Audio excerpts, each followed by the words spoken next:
What's going on, everybody? Welcome back to another episode of Chop It Up. We got an exciting one for you guys today. It's going to look a little bit different.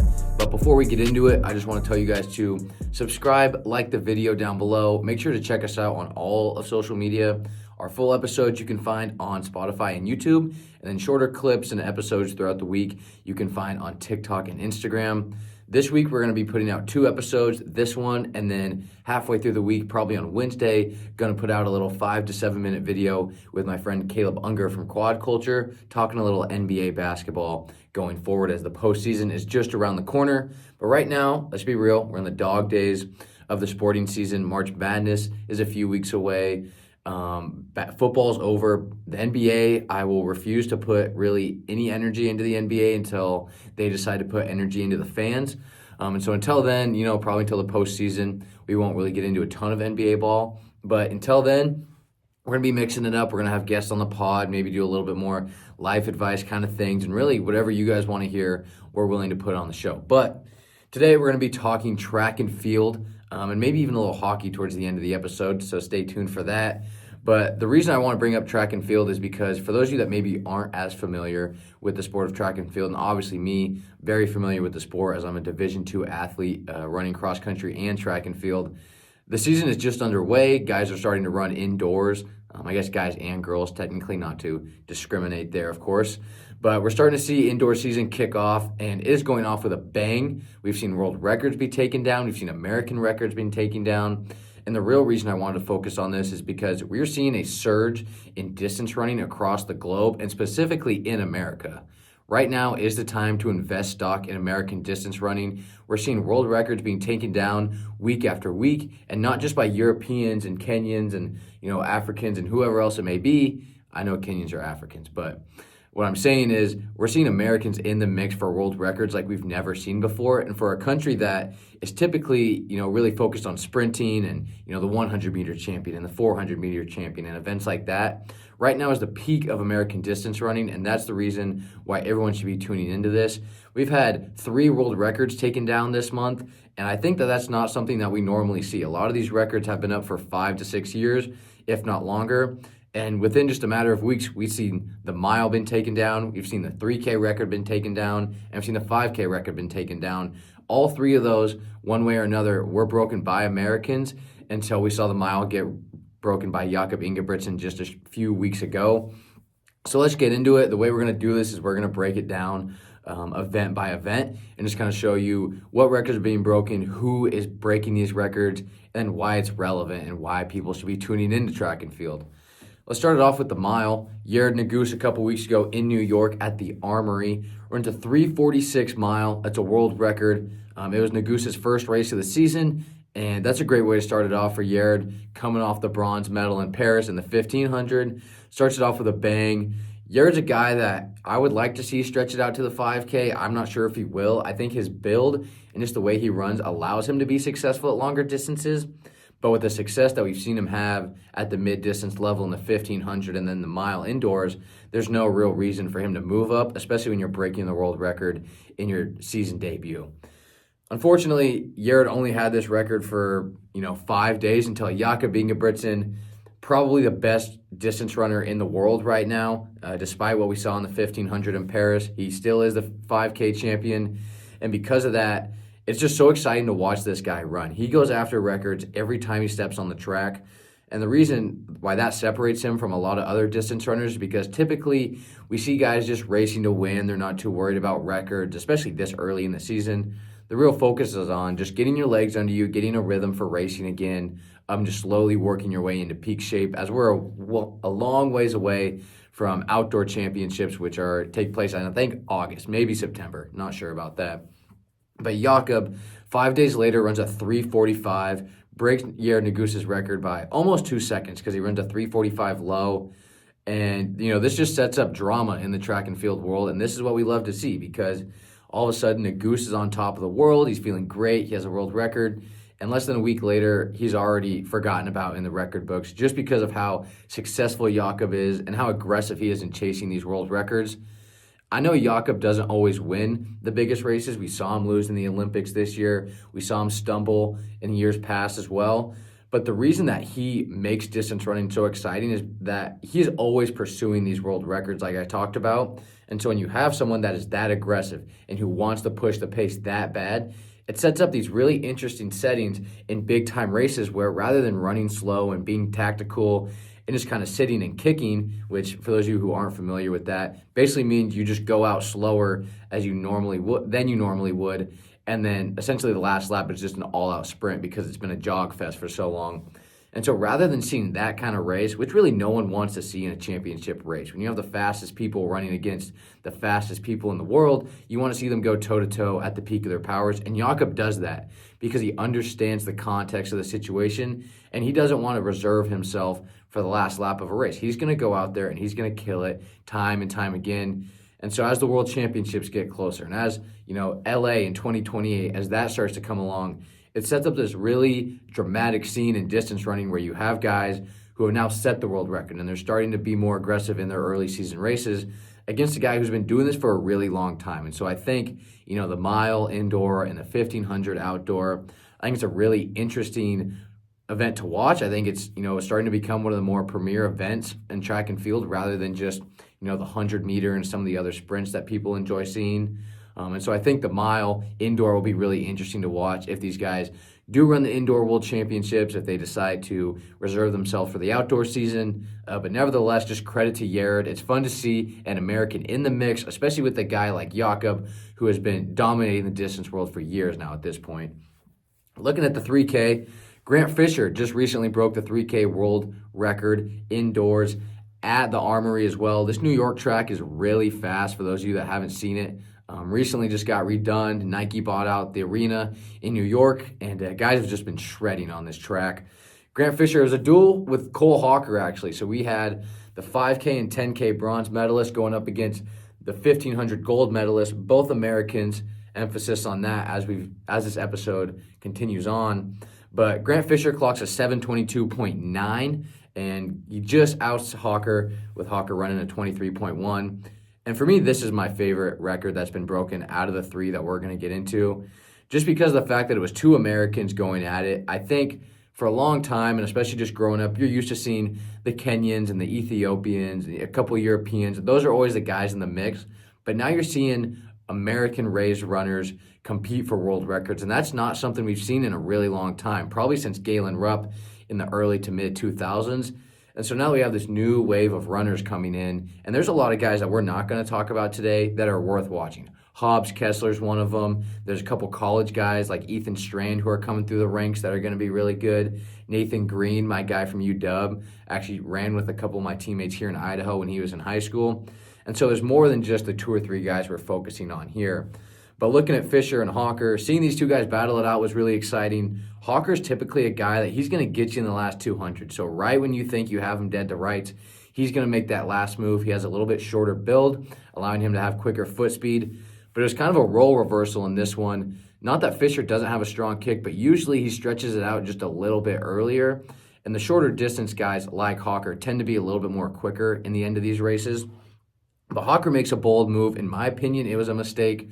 With about 600 meters to go, 3 laps indoors, he decides to pass Fisher, and rather than Fisher falling off, we just see him latch right onto Hawker, which is harder than it looks in distance running, because a lot of times when you're battling it out with someone and they pass you, it's kind of just the dagger. Like you're already tired. This guy looks like he's accelerating. And so to be able to hang on to that guy and ultimately pass him at the end of the race was really impressive. I think it just shows the strength of these two guys.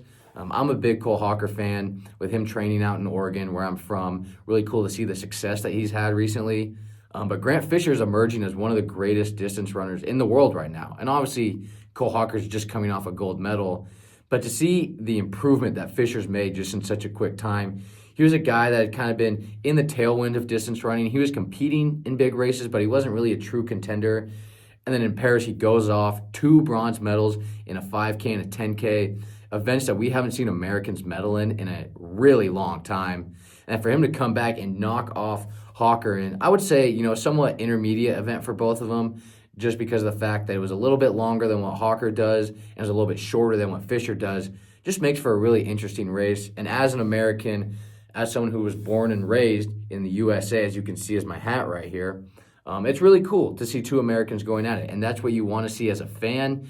And that's what you want to see just as a U.S. citizen. Like, you want to see us produce the best athletes in any sport. And for us to make strides in distance running really says a lot to not only the people that are running now, but the future generations of distance running in America. Like I said, Fisher has emerged in a dark horse. And maybe dark horse is too lame of a term, because just a week later, he goes out and beats the 5K world record indoors. He ran a 12:44. This race wasn't close from start to finish. The way it was kind of laid out was for him to get the record, but ultimately to do, the double within a week, essentially the 3 and then the 5, really impressive stuff. And for me, I feel like Grant Fisher's at the peak of his powers. I mean, how can you not say that he is? He has 2 medals coming off the Summer Olympics. He's broken 2 world records. And granted, indoors is a little bit different. You don't always get the star power that you get outside. But nevertheless, to have 2 records under his belt, the confidence that he's going to have going outdoors, I think is going to make for a really interesting World Championships this season. I wouldn't be surprised if you see him give Jakob a run for his money. Now, I'm not saying that he's going to go out and he's going to beat Jakob Ingebrigtsen in the 5,000. I think that Jakob's pretty unbeatable in this event just because of the way he takes races out, his strength through the middle third of these races, which for those of you that don't run, that's really the hardest part of a race. Naturally, you get out pretty quick, you feel good, and then, at the end, you're able to finish with whatever you have left. I'm not saying it's easy, just saying it's a little bit easier on the brain when you know that you're almost done. But that middle third of the race is really a struggle, and Jakob, that's where he thrives, and that's where you see that separation when he takes guys out in blazing speed, and you see them kind of start to drop off, and you see Jakob start to maintain. That's where you see that gap. But as Fisher, a guy that has shown his strength, a guy that has shown that he can finish with the best of them, I think his ability to stay around and stuff in fast races and his ability to stay tough in a lot of these quick-paced races, I think that allows him to give Jakob a run for his money. Like I said, not saying he's going to beat him. I think it just sets an interesting scene in years to come in the 5,000. Now, usually, as you guys know, this is a college football show, this is an NFL show, this is an NBA show. But the reason we're talking about track and field is because, as I mentioned at the beginning of the show, we're starting to enter the dog days of sports. We have spring training going on with baseball, but for a sport that plays 182 games, who really cares? I mean, baseball season goes on forever. In my opinion, it's a dying sport, which I think a lot of people might be offended by, but that's the truth. Nobody watches baseball anymore. GMs are a mess. Front offices are a disaster. And really no one cares about baseball until we get into the fall. As we all know, football season's over until, you get into early August, and then you get training camp and OTAs and stuff like that. The NBA is a disaster right now as well. Just the product they're putting out on the floor is a mess. And there's just not a lot going on right now. March Madness is close, but it's not close enough, unfortunately. And for people that aren't familiar with the sport of track and field, this is why you should get familiar with the sport of track and field. Tickets are cheap. You can pretty much get into any event for less than, $150. And I'm not saying that's cheap, but compared to a $10,000 Super Bowl ticket or a $250 NBA ticket to go watch players that don't play hard and are resting half the time, you can go watch the best athletes in the world compete on the West Coast, on the East Coast, in Europe, in Asia, wherever you might be, there's track and field more than likely near you. And even if you can't get to the pros, there's fast runners at every level. We have high schoolers, guys that I ran against when I was a senior in high school. They're now running sub 4. We have NCAA guys breaking world records. The University of Washington just recently broke the distance medley relay world record. And a lot of these NCAA guys that we see now are going to be competing in the Olympics in LA in 2028. And they're going to be representing America. That's another reason to tune in. Then, as I've mentioned, professional distance running is at an all-time high. There's no reason you shouldn't be watching it. The Americans are putting out the best product that we've seen in years, from Cole Hawker winning a gold medal to Grant Fisher getting double bronze and now breaking 2 world records in a week. Whether it's Yared Nuguse setting the mile world record before it getting broken a week later, there's 3 to 5 American distance runners that are going to be in championship contention for the next 4 or 5 years, and that's just something we've never seen before. So if you're not familiar with track and field, if that's not something you really watch unless it's the Olympics, I highly encourage you that it's something you get familiar with quickly. Let's get into some mailbag stuff here. Hockey or baseball was the question that was asked in the Instagram post. This was the only one we had, so we're going to spend a little bit more time on it. Listen, like I just said, I think baseball is dead. I think it's a dying breed. I'm sorry to all my baseball people out there. I know it's a sport for traditionalists and people who like things a certain way and are just kind of, maybe a little bit more old school. I don't know a ton of people that are my age that really relate to the sport of baseball or that are super engaged with baseball, just because I think it's a slower paced sport. And if you can go out and watch college basketball, you can go watch the new era of college football. People are much rather going to be doing that in the fall and the late summer than they're going to be watching baseball when there's 182 games in the season. Like, that's just a lot. And I think you're always going to have, your baseball loyalists, but at the same time, I just don't think that it's an exciting, I don't think it's an exciting product to sell to younger people. And I just see that being a problem for years to come, unfortunately. But to be honest with you, I had never watched hockey until this week. I watched my first hockey game, USA-Canada. Unfortunately, Canada got the best of us, but we'll be back. I'm not worried about it. But for me, I think hockey, and maybe I'm just late to the party. I know that there's some people out there that are in love with hockey. As a West Coast guy, it's just not really a thing we're into. We don't really have any teams. I know Seattle just got the Kraken a couple years ago. But outside of that, they're like, hockey's not a thing. I mean, I know California has teams, but how many hockey fans are you going to find in LA and San Jose? Probably not many. But ultimately, I think the hockey is a sport that people should also get into. I think it's worth watching.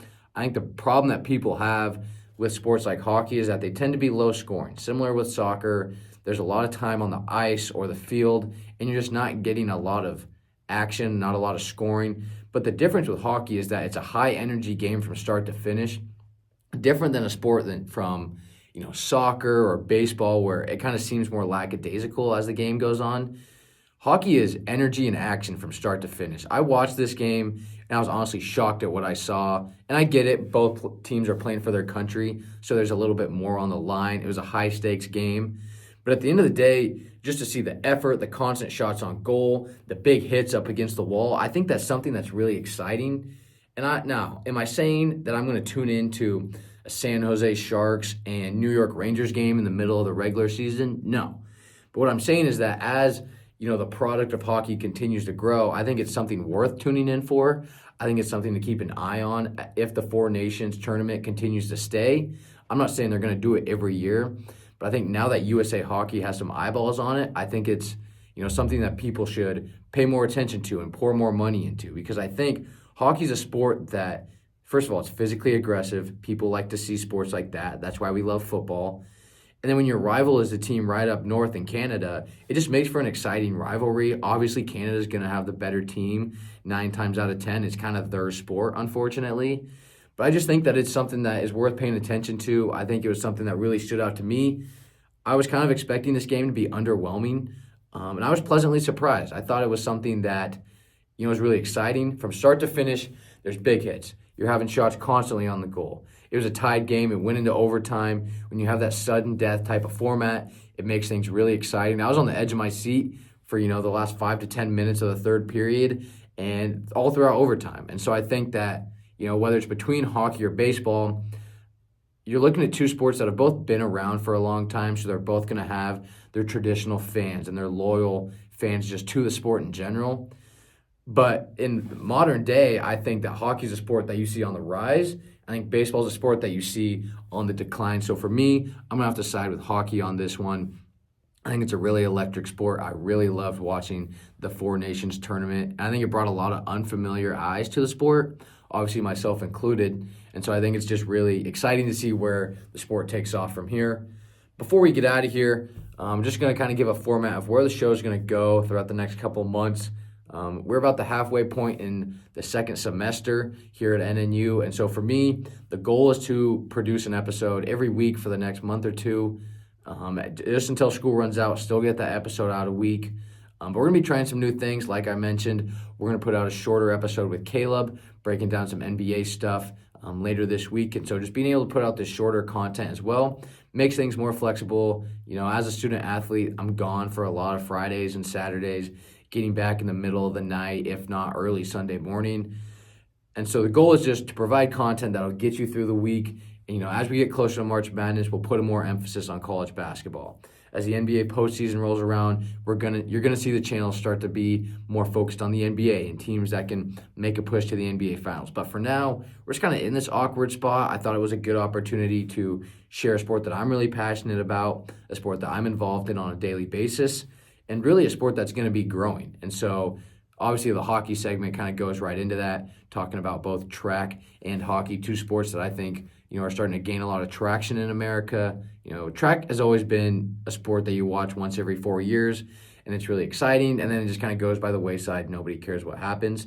But as someone that has grown up an hour away from Tracktown USA in Eugene, I think that we're starting to see more eyeballs on this sport. I think that's something that's really important as we see the American brand just start to grow, whether it's distance running, whether it's in the sprints, and then obviously looking at other sports like hockey as well, sports that we're not traditionally a powerhouse in. I think it's really cool to see that growth in these sports and just kind of see these athletes that we have, raised essentially start to become a force to be reckoned with on the global stage. So we're going to be focusing on some more hoops going forward for you guys, so don't be worried about that. We'll be covering some track and field, obviously. But if you want to see anything new or different, or even want to come on the show, whatever it might be, just shoot me an email. We'll get it figured out. We love to have new opinions and thoughts on the show. But for now, that is going to wrap it up. We hope you guys enjoy your next week. We hope you enjoy this episode. Be sure to hit that like button, subscribe, check us out on social media, and we will catch you guys on the next one.